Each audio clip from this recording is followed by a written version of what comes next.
வணக்கம் and welcome to Lux kitchen. நம்ம போன வீடியோவில் திருவாதிரைக்கு செய்யக்கூடிய களி எப்படி செய்கிறதுன்னு பார்த்தோம். களியோடு சேர்த்து அடையும் நைவேத்தியம் பண்ணுறது ஒரு சிலருக்கு வழக்கம். எங்கள் அம்மா வீட்லேயும் பார்த்தீங்கன்னா இந்த வழக்கம் உண்டு. மாமியார் வீட்லேயும் அடை செய்கிறது வழக்கம். அடையோட வெண்ணெய் சேர்த்து நைவேத்தியம் பண்ணுவோம். ஸோ இப்போ வாங்க திருவாதிரைக்கு அடை எப்படி செய்கிறதுன்னு பார்க்கலாம். திருவாதிரை அடை செய்யறதுக்கு 500 கிராம் பச்சரிசியை கடாயில் சேர்த்துட்டு சூடு கை பொறுக்கிற அளவுக்கு வறுத்து எடுத்துக்கோங்க.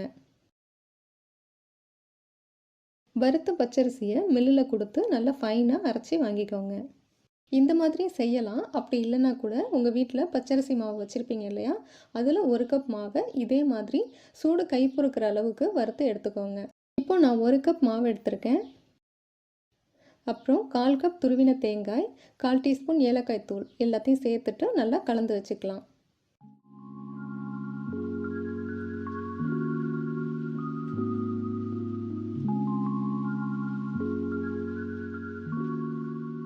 இப்போ ஒரு பேனில் 3/4 கப் வெல்லத்தோட 1/2 கப் தண்ணி சேர்த்து நல்லா கொதிக்க விடுங்க.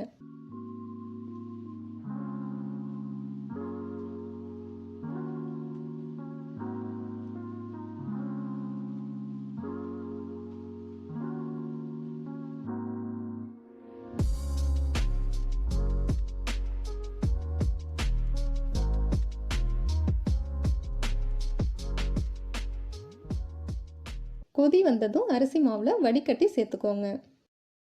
சேர்த்துட்டு நல்ல சாஃப்டான மாவை பிசைஞ்சு எடுத்துக்கோங்க.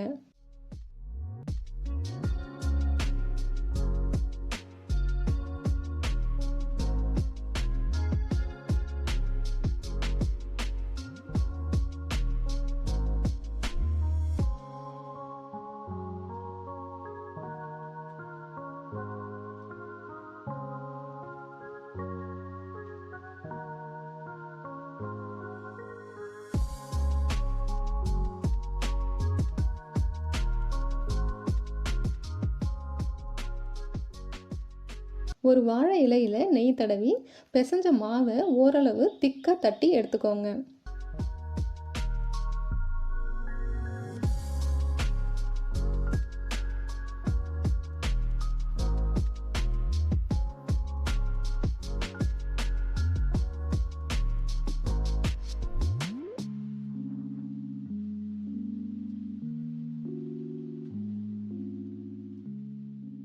மீடியம் ஃப்ளேமில் வச்சு 2 பக்கமும் நெய் விட்டு நல்லா வெந்ததும் எடுத்துக்கலாம்.